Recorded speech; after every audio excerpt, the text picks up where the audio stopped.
Good Monday morning, everybody. I'm Dave Furtado. And I'm meteorologist Jefferson Donovan. And welcome to Keep Her Quick, your latest local news and weather commercial free in about 20 minutes or less. We're going to jump right over to weather because Jefferson temperatures are cooler this week. Yeah, temperatures are going to be below average throughout this entire week. Now, as we take a look at our weather headlines today and going forward, isolated shower chances are going to be existing on this Monday. Particularly, I should say, for the Blue Mountains and adjacent foothills. The rest of us should stay dry, but heads up in Walla Walla, Pendleton, and Milton Freewater, you could see some shower chances today. We are going to have a more widespread chance of showers as we do head into Wednesday. And then, like Dave was just mentioning, high temperatures throughout the entire week are going to be staying relatively cool. We'll talk more about all three of these weather headlines coming up. Thanks, Jefferson. We begin this morning in Yakima. A man is being charged with drive-by shooting nearly 3 weeks after bullets were flying on South 12th Street. On July 13th, officers responded to shots being fired in Yakima, but they could not locate the shooter. They began gathering evidence, including gun casings, eyewitness statements, and security camera footage. YPD detectives determined that shots were coming from the rear driver's side seat of a vehicle and later identified the shooter. However, they did not charge them. Instead, they charged the driver of the car. And a neighborhood in Hermiston might have been woken up early Friday thanks to an 8 a.m. arrest. Umatilla County Sheriff's deputies say the bangs a lot of people heard in the 29,000 block of Bridge Road in Hermiston were the result of less than lethal weapons being used. One person with a warrant was taken into custody as part of an investigation into criminal activity in the Hermiston, Pendleton, and Umatilla areas. A former fruit executive is heading to prison after pleading guilty to vehicular assault charges. Peter Verbrugge was sentenced to 9 months in prison for a 2024 crash with a cyclist. Verbrugge was driving near South 16th Avenue and St. Helens Street when he hit the bicyclist. She suffered a traumatic brain injury, 2 collapsed lungs, and a blown pupil. After Verbrugge completes his sentence, he'll be required to complete 1 year of community custody. And over in the Tri-Cities, Friday marked 5 months since a deadly crash in Richland involving a Washington State Patrol trooper. Charges remain unfiled against the trooper who was involved in the crash near Parkway Village back in March while off duty, resulting in the death of 20-year-old motorcyclist Jhoser Sanchez. Lab results obtained in April showed the trooper's blood alcohol level at the time of the crash was 0.17, more than twice the legal limit. Spokane County's chief criminal deputy told us in June that while charges are coming against the trooper, any multiple attempts to follow up with the prosecutor's office have yet to be returned. The case was handed off by the Benton County prosecutor's office due to a conflict of interest. The trooper remains on administrative leave. And now turning to some state news and that manhunt for suspected killer Travis Decker. Snoqualmie Pass has become the latest place to have a possible sighting, setting off a major search for hours Friday night. KOMO's Ryan Sims was there and fills us in. So authorities were out here for more than 4 hours tonight. While Decker was not found, authorities say that they just had no choice to bring out all the heavy kind of hitters, all the major resources as this manhunt still continues after 2 months.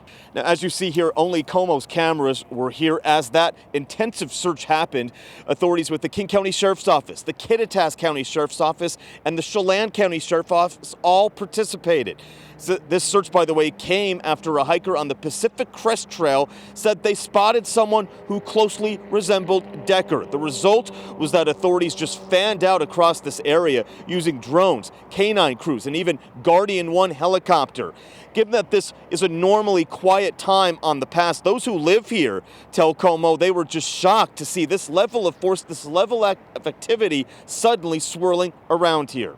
Snoqualmie Pass is a really small community and we're all super tight knit, and you know, anything happens, everyone knows about it. So now, a reminder, Decker was last seen in late May at the time when he is accused of killing his 3 young daughters. Since then, there have been several possible sightings of him, including in Idaho about a month ago, but nothing has panned out. It comes, though, as authorities have repeatedly said, we've reported extensively that Decker has lived off the grid before, including for about 2 months at one time. So they say that it is still possible that he is out there living off the grid, hence why they treated this possible sighting of him so seriously. Again, Decker was not found today, and the search, the manhunt nationwide, continues. Coming to you from Snoqualmie Pass, Ryan Sims, KOMO News.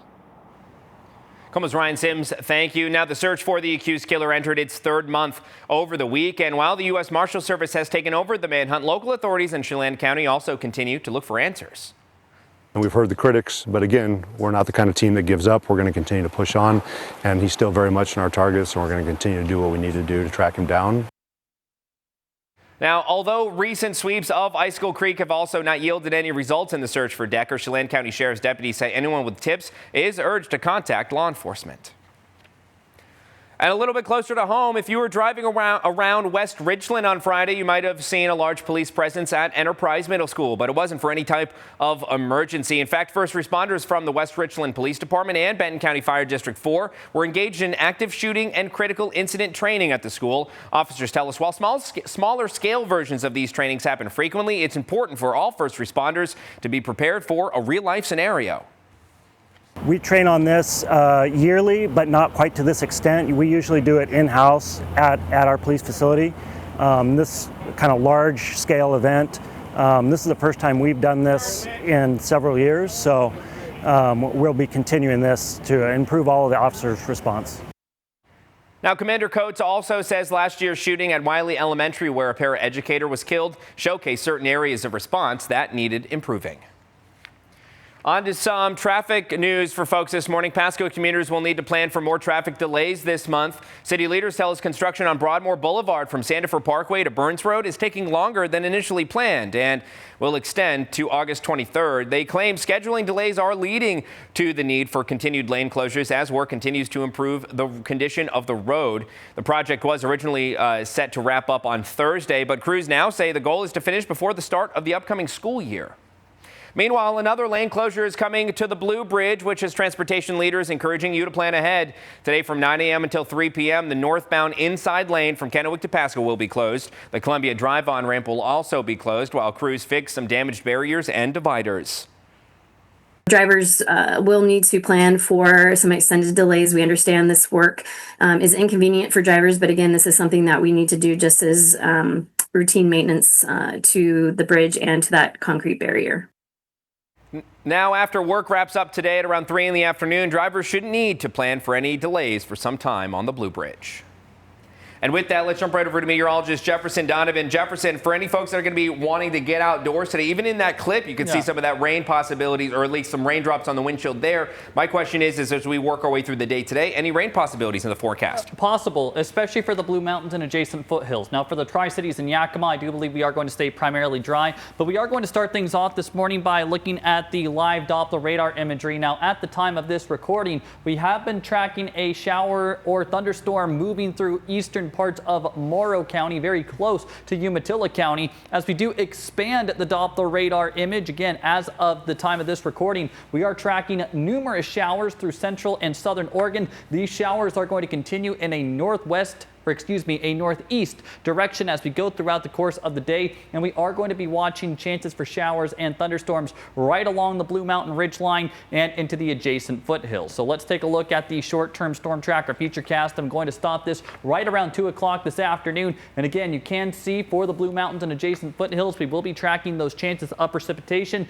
Precipitation is going to come very close to the Tri-Cities today, but I do believe the Tri-Cities will be staying dry. And then, of course, Yakima and Ellensburg will be staying dry. As we go into the later afternoon and evening hours, this precipitation is going to push off to the east, and that is going to set up what will be a dry Tuesday. Here's a look at forecast daytime high temperatures for today. We will see highs in the mid to upper 80s for the Tri-Cities today. Anticipate mid to upper 80s for the Yakima Valley, upper 70s to low 80s in the Kittitas Valley this afternoon, with upper 70s to low 80s for the Blue Mountain foothills. Everybody today will be looking at a mixture of clouds and sunshine, again with that slight chance of some showers for the Blue Mountain foothills. Now let's talk about the next 2 days after today. On Tuesday, we will be looking at passing clouds and sunshine across the region as high temperatures warm into the mid to upper 80s, mostly in the mid to upper 80s, maybe a smidge cooler for the Kittitas Valley. And then on Wednesday, we will see highs in the low to mid 80s with more clouds in the sky and a slight chance of region-wide showers. Now, temperatures this time of year should be in the low to mid 90s. So when we are talking about temperatures in the 80s,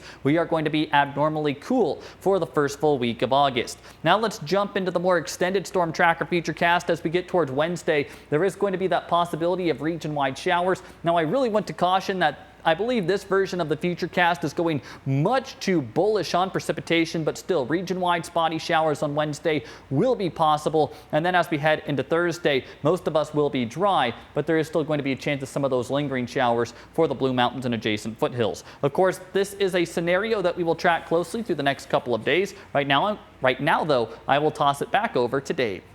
Thanks, Jefferson. The Washington Supreme Court has made a decision on the second attempt to recall Mapton Mayor Rachel Rulas. According to court documents filed Thursday, the judges ruled, quote, "This appeal is moot because at this point there is no possibility that a recall can move forward under the applicable statutory time limit."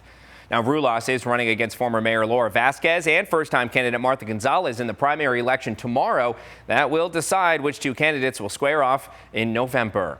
And speaking of elections, we're just a day away from the August primary, and crews from Benton County Fire District 1 are trying to raise awareness about a proposition for folks who live in their protection area. In 2018, voters approved a levy that would tax $1.50 for every $1,000 of assessed property value, but over time, the actual rate has dropped 27 cents to $1.23. Now, fire leaders say they're now facing mounting costs and a surge in the number of calls they have to respond to. It's more than the increase in calls. Volunteerism is down, and we rely on our volunteer firefighters to help us meet the needs of the community. With fewer volunteers, we're finding that it's more effective to have full-time career firefighters staffing our stations. Now, if this levy lid lift is passed, fire district leaders hope to hire 3 full-time firefighter EMTs and replace some aging medical equipment. And a reminder, all ballots must be in drop boxes by 8 p.m. tomorrow or postmarked by Tuesday or before. So far, just over 14,000 ballots have been returned in Yakima County. That's a return rate of nearly 11%. Benton County is sitting at about 12% return rate with just under 13,000 ballots returned so far. For Walla Walla, 19% of their voters have returned a ballot. That's just shy of 7,400 votes. And a similar return rate in Kittitas County with about 5,700 ballots received. 276 ballots sent back in Franklin County gives them the highest return rate in our region at 21%. However, all of this is subject to change as the votes are tallied. Another reminder, though, since Yakima mail is no longer processed locally, mailing your ballot on Tuesday doesn't guarantee that it'll be postmarked in time, so you're best off just putting it in an official drop box. Folks in Walla Walla are getting the opportunity to better understand how the city functions. City leaders tell us they're launching their first ever Civics Academy. The free interactive program is designed to let residents meet city leaders, tour facilities, and get a behind the curtain look at local government operations. Pretty vast organization, covering everything from human resources and legal and finance to sanitation, and we operate a landfill, and from water to sewer and streets. And so there's a lot of work that our employees do, and this is an opportunity for our residents to just learn a little bit more. Although the 9-week course doesn't kick off until October, applications are being accepted until August 25th. More information can be found up on our website, KEPRTV.com. Washington Spectrum Schools is launching a new private school for students with behavioral and learning disabilities in both Maple Valley and Ellensburg. Leaders with the organization say their mission is to meet children where they are and guide them with personalized instruction. The schools will provide an individualized learning experience and applied behavior analysis therapy. So our school will be set up so every grade and everything we're doing is building towards that meaningful progress. So once they graduate, there's a continuation into the real world.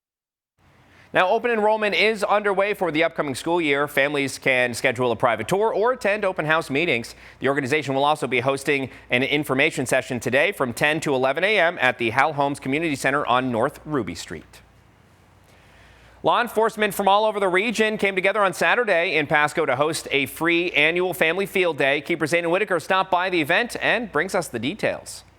We want to hang with kids. We want to play sports with kids. We want to engage with them. How do we do that? Saturday at Chihuahua High School, the Pasco Police Department and the Pasco Police Foundation took over, welcoming families for a day of fun, entirely free. At the end of the school year, when we were kids growing up, we had a big field day where it's just a free day to just run around, jump, win some prizes, have fun, let loose. And so we with the police department, we can do that too. So that's what we came up with. Let's have some activities, some events for the kids, kickball, volleyball, volleyball, soccer, football. We have challenges. One year the captain raced with one of the kids. So that's basically what we're doing. We just want to interact with the kids and the families, the community, right? Basically get everyone together and just give something back. We've thought of it over the years, right? Do we offer food vendors? Do we offer this? But keeping it in a way that when you come here, you can engage and play games, and you can stop by all these vendors, but there's no expense to you. That's thanks to different businesses in the community, including Walmart, Dick's Sporting Goods, Coca-Cola, Ground Support Coffee, and because of the work of the Pasco Police Foundation. The main purpose as the foundation to the police department is that they know that they have that backbone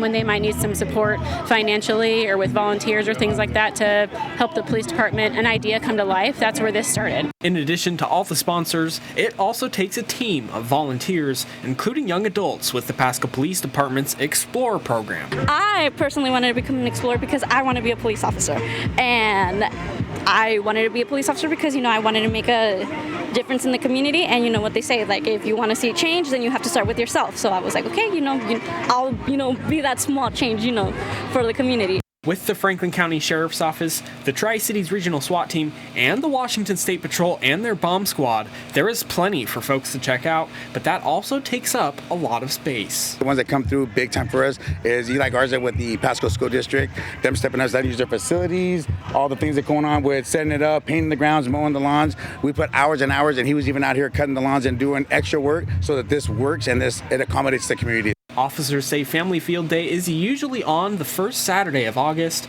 and they hope to keep the event entirely free. Reporting in Pasco, Aiden Whitaker, Action News. Whitaker, thank you. And if you missed out on Family Field Day, it'll be back again next year. However, tomorrow, police departments are hosting National Night Out. For more information, you can check with your local agency. Speaking of National Night Out, though, Yakima's Henry Beaucamp Community Center is celebrating the opening of their new teen center with a ribbon-cutting ceremony today. The free event will celebrate the community efforts to eliminate violence and crime in partnership with OIC Washington. There will be food, vendors, games, and crafts from 5:15 to 7 p.m. at the Southeast Community Park, which is located at South 7th Street in Yakima. Engines were roaring at the Yakima Fairgrounds over the weekend as hundreds of cars, owners, and interested onlookers enjoyed a warm, sunny day at the Vintique's 51st Annual Car Show. KIMA's John Franklin brings us with him. Any one of these cars, if you saw them parked at the 7-Eleven on your way home, you'd pull in and take a look. But when there's 700 of them that are so beautiful, you walk by and go, another perfect car. Hundreds of cars, many generations older than I am, are sitting out in the sun, row by row, side by side, as onlookers inspect while the owners beam with pride. And 700 cars with at least that many stories to talk about each one of them. It takes money, sweat, and years for many of the people showing their cherry, most built before 1975. Every one of these cars has had years and years and years spent on it, and lots of money, lots of sweat, lots of looking for parts, chasing down rare items. You're proud of it. When you're done, you're proud of it. You kind of want to show somebody and tell somebody what you did and the journey you took to get it. With the cars come the owners. Lots of personalities, but they all have a common thread, and they like the old car hobby, so it's been just great, actually. The cars may be different, but that just gets them in the door. Often it's more about the people and the relationships than it is the vehicle. I think that if you're at a cat convention, a gun convention, a quilt show, it becomes more about the people and the social interaction, and that's the best part of it. For Action News, I am John Franklin. John Franklin, thank you. And finally, the numbers are in, and Yakima missed out on being declared the best wine region in the U.S. The Valley came in fourth this year. The winner is the Suisun Valley in California. Rogue Valley, Oregon is second, while the Walla Walla Valley finished third. A panel of wine experts and journalists from USA Today chose the 20 different regions to nominate, while readers from across the U.S. voted for the top 10. Last year, Yakima Valley came in first. And that does it for us. Thank you for watching this episode of Keep Her Quick. For more local news and weather, you can head over to our websites, keeperandkimatv.com, as well as our Facebook pages. But while you're here, be sure to subscribe to our YouTube channel to keep up with our latest mini newscasts Monday through Friday. Have a terrific start to your work week, everybody.